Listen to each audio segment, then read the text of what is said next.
Clip number 482۔ اس clip میں آپ قرآن پاک کی سورہ یونس کی آیت نمبر 22 سے 23 تک کی تلاوت، ترجمہ اور تفسیر قرآن صراط الجنان سماعت فرمائیں گے۔ بسم اللہ الرحمن الرحیم۔ ترجمہ،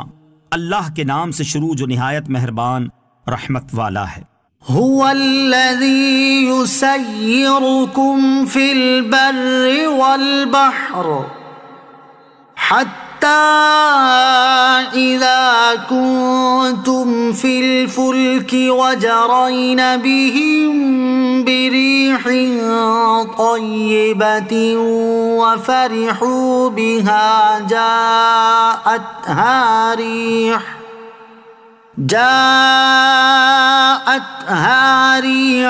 عاصف وجاءهم الموج من كل مكان وظنوا أنهم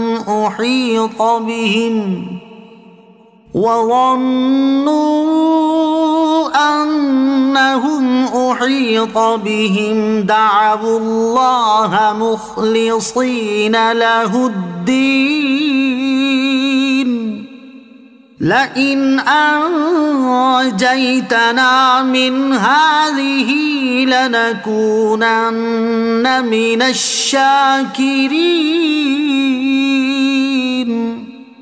ترجمہ، وہی ہے جو تمہیں خشکی اور تری میں چلاتا ہے، یہاں تک کہ جب تم کشتی میں ہوتے ہو اور وہ کشتیاں خوشگوار ہوا کے ساتھ انہیں لے کر چلتی ہیں اور وہ اس پر خوش ہوتے ہیں، پھر ان پر شدید آندھی آنے لگتی ہے اور ہر طرف سے لہریں ان پر آتی ہیں اور وہ سمجھ جاتے ہیں کہ انہیں گھیر لیا گیا ہے، تو اللہ کے لیے دین کو خالص کرتے ہوئے اس سے دعا مانگتے ہیں، اے اللہ اگر تو ہمیں اس طوفان سے نجات دے دے تو ہم ضرور شکر گزار ہو جائیں گے۔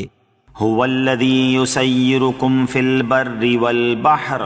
وہی ہے جو تمہیں خشکی اور تری میں چلاتا ہے۔ اس سے پہلی آیت میں اللہ تعالیٰ نے ارشاد فرمایا کہ اور جب ہم لوگوں کو انہیں تکلیف پہنچنے کے بعد رحمت کا مزہ دیتے ہیں تو اسی وقت ان کا کام ہماری آیتوں کے بارے میں سازش کرنا ہو جاتا ہے، اور ان آیات میں اللہ تعالیٰ نے انسان کے شدید مصیبت سے رحمت کی طرف منتقل ہونے اور انسان کی سازش کی ایک مثال بیان فرمائی ہے۔ اس آیت میں پہلے بیان فرمایا کہ وہی اللہ عز و جل ہے جو تمہیں خشکی اور تری میں چلاتا ہے اور تمہیں مسافت طے کرنے کی قدرت دیتا ہے۔ خشکی میں تم پیادہ اور سوار منزلیں طے کرتے ہو اور دریاؤں میں کشتیوں اور جہازوں سے سفر کرتے ہو، وہ تمہیں خشکی اور تری دونوں میں چلنے کے اسباب عطا فرماتا ہے۔ اس کے بعد فرمایا یہاں تک کہ جب تم کشتی میں محو سفر ہوتے ہو اور وہ کشتیاں خوشگوار ہوا کے ساتھ لوگوں کو لے کر چلتی ہیں اور وہ لوگ اس بات پر خوش ہو رہے ہوتے ہیں کہ ہوا ان کے موافق ہے، پھر اچانک ان پر شدید آندھی آنے لگتی ہے اور ہر طرف سے سمندر کی طوفانی لہریں اٹھتی ہیں تو وہ گرداب میں پھنس جاتے ہیں۔ اس وقت انہیں اپنی نجات کی امید نہیں رہتی اور ہلاکت کا یقین ہو جاتا ہے،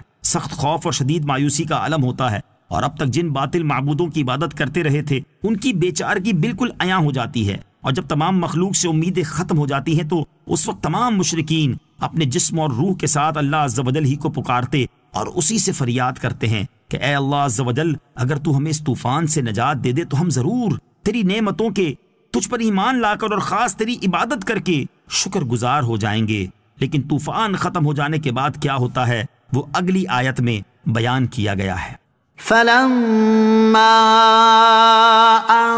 أَنْجَاهُمْ إِذَا هُمْ يَبْغُونَ فِي الْأَرْضِ بِغَيْرِ الْحَقِّ يَا أَيُّهَا النَّاسُ إِنَّمَا بَغْيُكُمْ عَلَىٰ أَنفُسِكُمْ مَتَاعَ الْحَيَاةِ الدُّنْيَا ثُمَّ إِلَيْنَا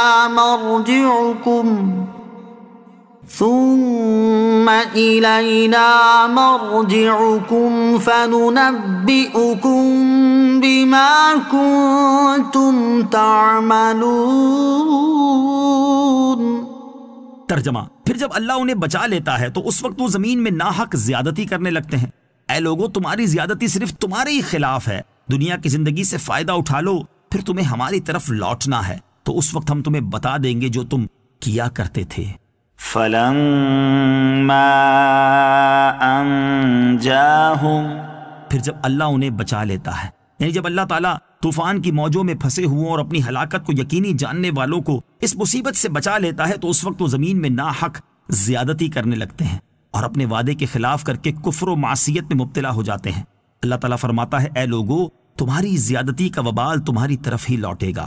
اللہ عز و جل کا اس میں کچھ نقصان نہیں۔ تم دنیا کی زندگی سے تھوڑا عرصہ فائدہ اٹھا لو، پھر تمہیں مرنے کے بعد ہماری طرف ہی لوٹنا ہے، تو اس وقت ہم تمہیں بتا دیں گے جو تم اچھے برے اعمال کیا کرتے تھے اور ان کی تمہیں جزا دیں گے۔ مصیبت کے وقت اللہ تعالیٰ کو یاد کرنا اور خوشحالی میں اسے بھول جانا کافروں کا طریقہ ہے۔ اس سے معلوم ہوا کہ مصیبت میں اللہ تعالیٰ کو یاد کرنا اور خوشحالی کے وقت بھول جانا حقیقت میں کافروں کا طریقہ ہے۔ افسوس کہ آج کل مسلمان بھی عملی اعتبار سے اس میں مبتلا ہیں۔ اولاد بیمار ہوئی یا خود کو کوئی خطرناک بیماری لگ گئی یا کوئی قریبی عزیز ایکسیڈنٹ کی وجہ سے ہسپتال میں داخل ہو گیا تو نماز، ذکر، دعا، تلاوت، صدقہ و خیرات، مسجدوں کی حاضری اور مزید بہت کچھ شروع ہو جاتا ہے، اور جیسے ہی معاملہ ختم ہوا تو کہاں کی نماز و مسجد اور کہاں کی ذکر و تلاوت، دوبارہ پھر اپنی پرانی دنیا میں لوٹ جاتے ہیں۔ مسلمان کا قول تو یہ بیان کیا گیا ہے کہ وہ کہتا ہے کہ میرا جینا مرنا سب اللہ کے لیے ہے، لیکن افسوس کہ آج مسلمان کا عمل اس کے خلاف نظر آ رہا ہے۔